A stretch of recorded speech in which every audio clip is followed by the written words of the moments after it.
Hey YouTube, thought I'd show you guys how I test my batteries to see how good they are, how much capacity is remaining in them. This cell here is 12 volt cell. It's out of an aircraft. It was giving us about somewhere around 80% capacity. And so if you drain and charge these cells a couple times, it kind of removes the sulfate inside and you can regain some capacity. You might be able to get them back up to 100% even, or 99, 95, somewhere around there, which is actually pretty good still.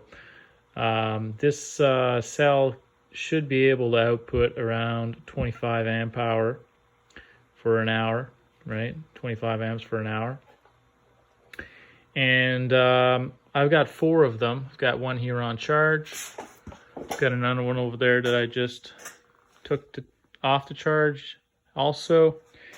And I even load tested them because they're actually made to start, and they can be fairly deep discharge, kind of like a marine battery that can start the engine and also provide pretty decent deep discharge protection.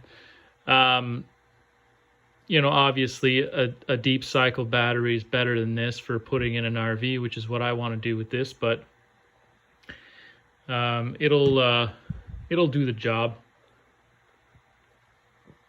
So yeah, I've got 4 of these. So 4 will give me, if I would be at 100% capacity, 4 would give me 100 amp hour. And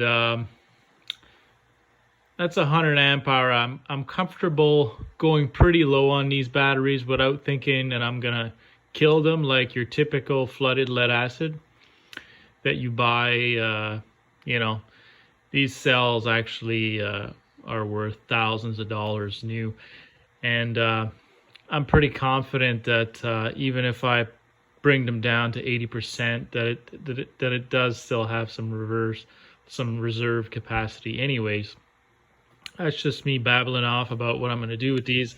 But what I'm here to show today is I've bought this little electronic load.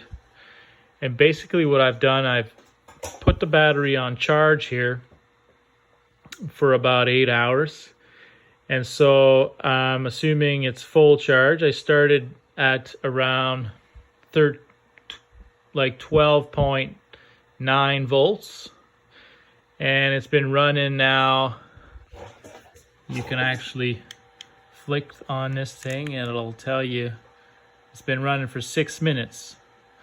So I put a 2 amp load on this battery, which is 12 times 2, 24 watts.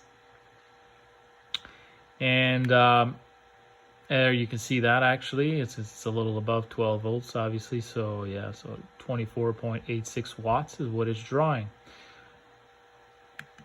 And see, now you've got the accumulated amp hour rating. So we've only been running for 6 minutes, so we've almost used 1 amp hour. Well, not like a quarter of an amp actually. So this will take, if it's a 25 amp hour battery, I set the threshold to 10 volts. So when this unit gets to 10 volts, it will shut off the load. So I'm not entirely certain it will leave it shut off. So I'll have to monitor this tomorrow and see what happens when the load actually shuts off. Hopefully it stays off, and then I can just come here later on and read it, and I'll find out the capacity of my battery up down to 10 volts. So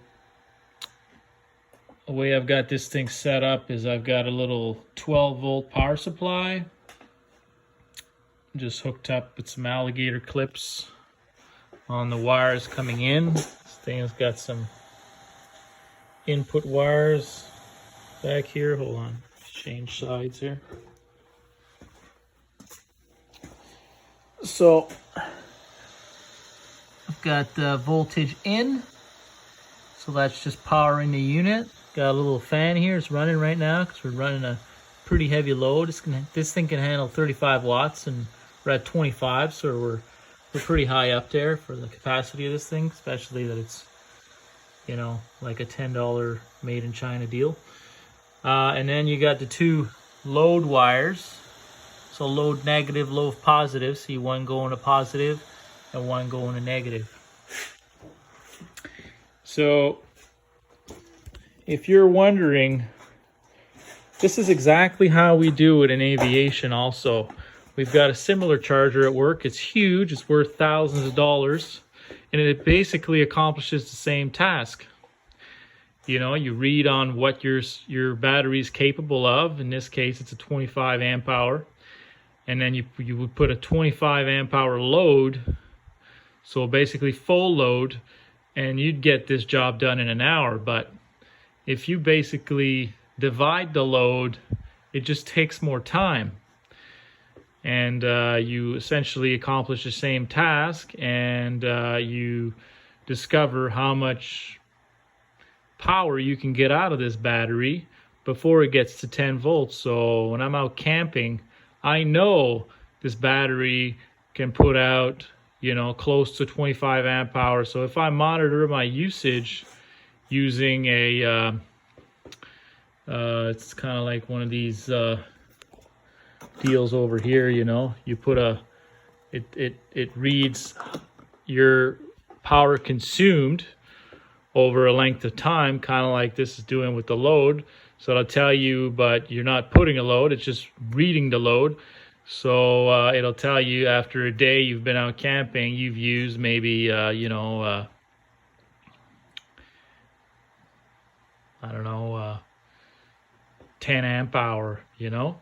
And also if you know you have 100 total you can use, well, you know, you can figure out how much, if you got to be careful on power, or if you can, you know, if you have to start up a generator, whatever, you know. But at least you have an idea of what your battery can put out before being on a trip and draining your battery and then it being too late, you know, in the middle of the night while the furnace is trying to run or something. Anyways, I just thought I'd show you guys a little video. This is essentially the same thing we do at work to test these batteries. It's not good to drain batteries down to 0 too often, so I'm pushing this one to do this test. But I know also that sometimes this helps to desulfate the batteries, so I'm actually going to do this a couple times for one of the 4 that's slightly lower voltage. So I'm going to try, that one is probably going to give me a lesser capacity, and I'll try to drain it and recharge it a couple times to see if I can gain some capacities. Right out of the manual, the battery manufacturer tells you to do this. This is not just me inventing this. Anyways, so that's the scoop here. Just thought I'd do a quick video on that to show how I do it. It's not new to just you know, you can get these actually if you want to buy this unit. I might link up a link later on, but it's pretty easy to find. I buy them off eBay. I've got 2 of these there. If you just search for FZ35, there'll be a bunch of them come up on eBay, or you might be able to find them on Amazon as well, if you prefer that. So yeah, they're I think I paid like $10 for these. They go up and down a little bit. If you want to have them quick to your house, you might have to pay a little more, like 20. You know, from sites like Amazon, I find are always a little more expensive, but they'll ship to you much faster. Obviously, if you order this direct from China, it's going to take a little while. You know, that's what I did. I wasn't in a rush, and I just ordered these up and got them like a couple months later, as usual for anything I order from over there. But you know, when you're not in a rush, it's basically the cheapest option. So there you go. Just thought I'd share that. If you like my videos, as always, it's always appreciated. You comment, you like, you subscribe. I'm trying to build the channel, continuing, and I'd like to eventually start putting out more content more frequently. And you know, if the channel grows, I definitely will be doing that more and more. Thanks for watching. Have a good day.